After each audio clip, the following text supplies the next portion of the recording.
जय श्री कृष्ण। आज हम लोग दशम स्कंद के 10वें अध्याय के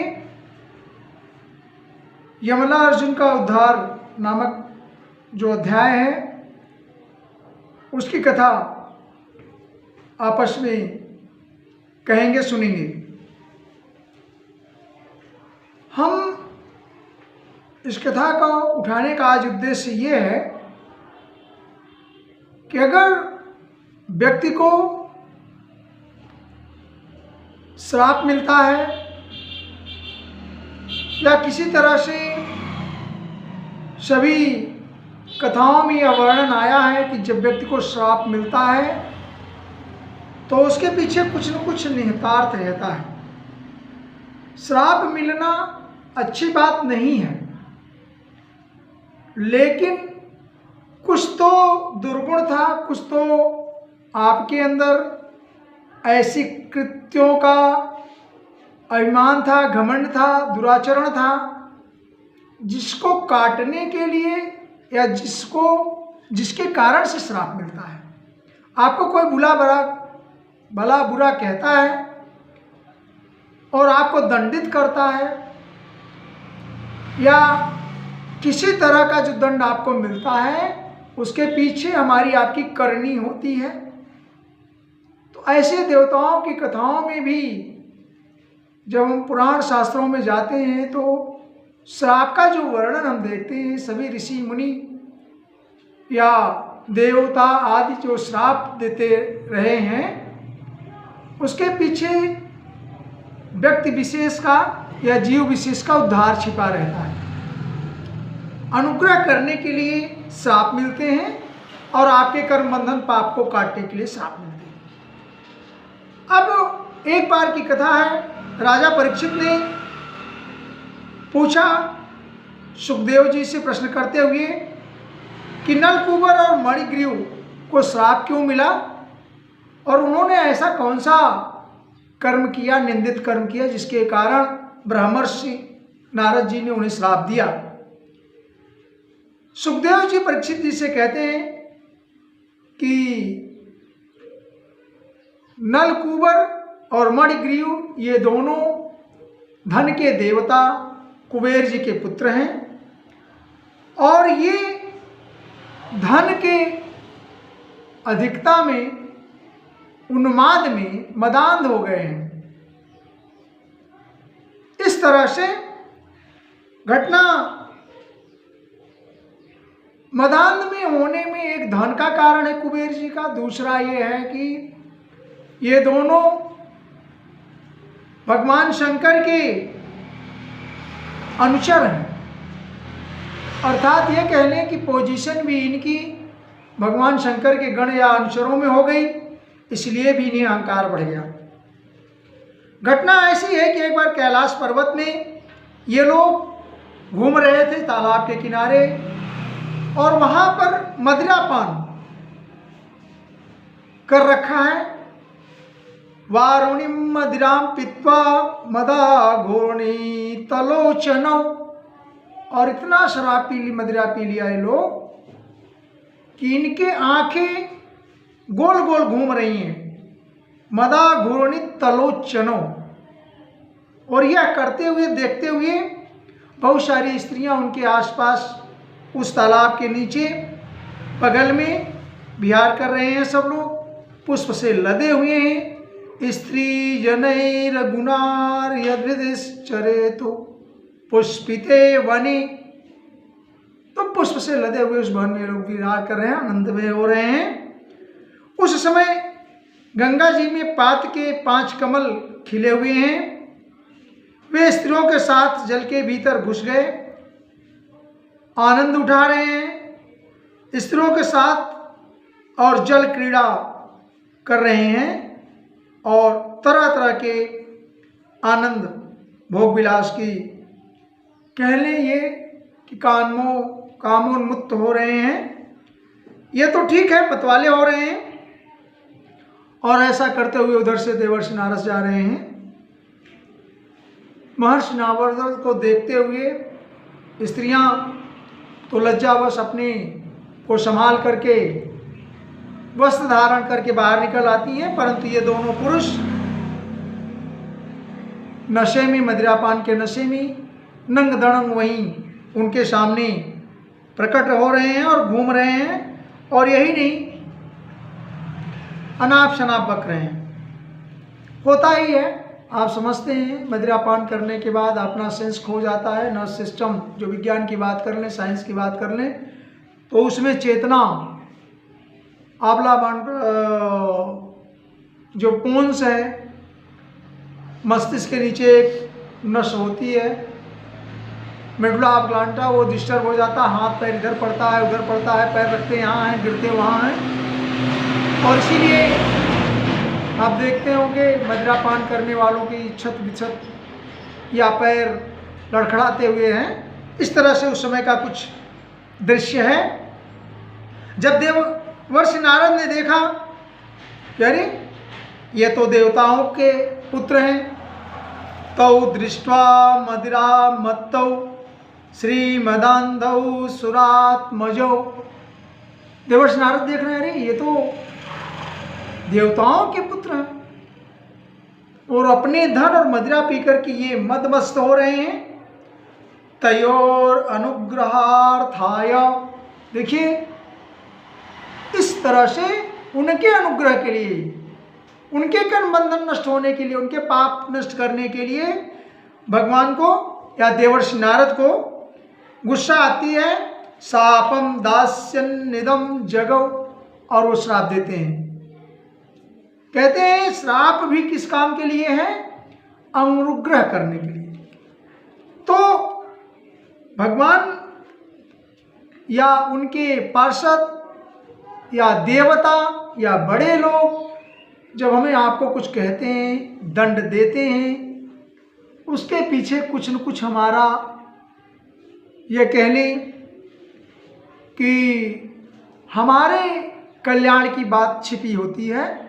अगर आपको, आपसे कोई सत्पुरुष, संत पुरुष या विद्वान, आपसे बड़े ऐसे कुछ लोग दंड देते हैं या श्राप देते हैं, तो उसके कुछ न कुछ नितार्थ यह श्लोक 10:10-7 देवर्षि नारद जी का ये बता रहा है। तयोर अनुग्रहार्थाय, उनके अनुग्रह करने के लिए शापम दास्यन्निदम जगौ, उनको श्राप देते हैं। और कहते क्या हैं कि नारद जी फिर कह रहे हैं इसके बाद, जो लोग अपने प्रिय विषयों का न हान्यौ जसतो जोस्यान बुद्धिभ्रंशौ रजोगुण, रजोगुण से उत्पन्न ये धन, अभिमान, अहंकार, श्रीमदादा विजत्यार्दियत्र, धन का मद, अहंकार, स्त्री द्यूतमाशव, और रजोधर्म के ये लक्षण हैं। रजोगुण के मतलब आपके पास धन होगा, संपत्ति होगी, वैभव होगा, अहंकार बढ़ जाएगा, स्त्री की कुटिलता बढ़ेगी और संग करेंगे, द्यूत में लगे रहेंगे। अर्थात आप समय समय पर आप करेंगे क्या कि जुआ खेलने चले जाएंगे और मदिरा पिएंगे। ये ऐश्वर्य मद, ये श्रीमद अंधे होकर अपनी इंद्रियों के वश में न रहने वाले सभी पुरुष नाशवान शरीर को अजर अमर मान बैठते हैं और ये समझते हैं कि हमारा शरीर ही सब कुछ है, शरीर को सर्वोपरि मानते हैं। आपसे यह बताना है कि शरीर किसी का नहीं।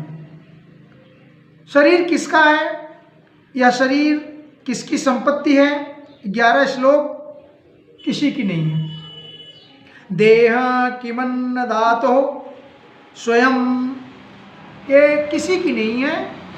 स्वयं निषेक्तुर मातुरेव च, जिसने आपको यह शरीर दिया, आपके माता पिता, मतलब आपकी माँ जो 9 महीने गर्भ में धारण किया आपको, वो शरीर उसकी भी नहीं, क्योंकि आज वो आपकी है। आपके पिता जो शरीर की उत्पत्ति के कारण हैं, वो भी उसके नहीं हैं।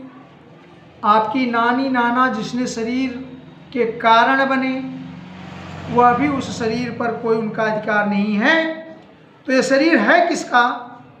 माता को अर्थात पिता का अर्थात स्वयं का, बलवान पुरुष हर आदमी से जो काम लेता है, मातुर पितुर्वा बलिनः क्रेतुरग्नैषिणो अपि वा, किसी का नहीं है। या जिसने खरीदा है, मजदूरी कराई है, ये शरीर किसी का नहीं है, क्योंकि इस शरीर को चिता की आग में, दधकती आग में जल जाएगा और पुनः जिस प्रकृति से आया हुआ है उस प्रकृति के पंच तत्व में विलीन हो जाएगा। अर्थात यह शरीर किसी का नहीं है, तो घमंड किसका हो।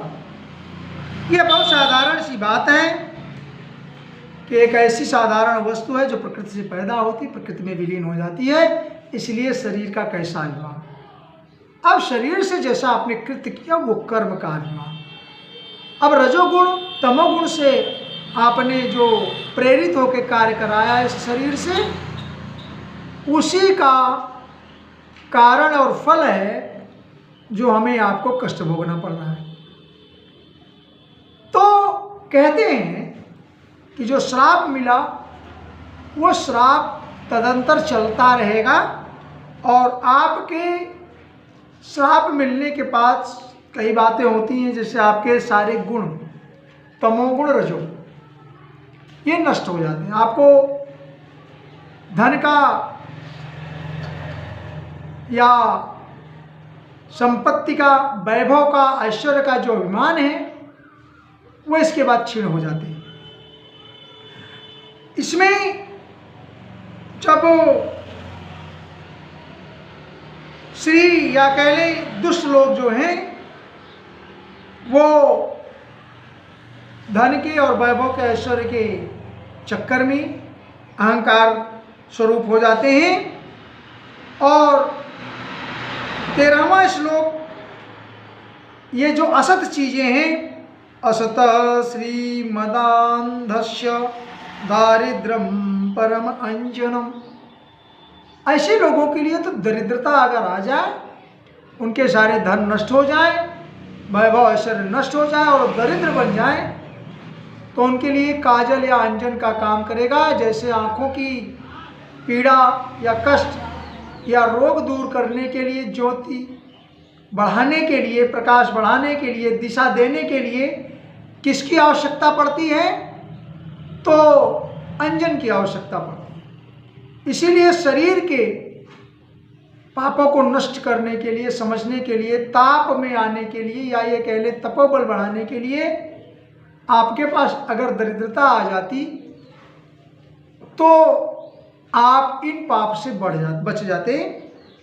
इस तरह से कहते हैं भगवान कि दरिद्र ही एक ऐसा है जो यह दे सकता है कि दूसरे प्राणी भी मेरे जैसे हैं, उसमें संभाव आ जाता है। आत्मा पम्मीन भूतानि दरिद्र परिमीक्षते, अर्थात जब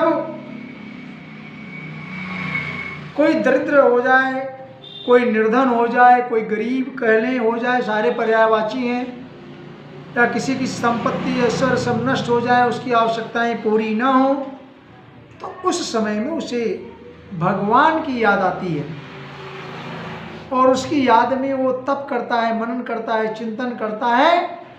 तो कहने का मतलब उसके अंदर से अहंकार अपने आप स्वतः समाप्त हो जाता है, और उसे खुद दरिद्र में जब दरिद्रता आती है, तो दरिद्रता आने का मतलब जिसके पास धन ऐश्वर्य की कमी आ जाए, तो उसके साथ घमंड और हैकड़ी सारी निकल जाती है।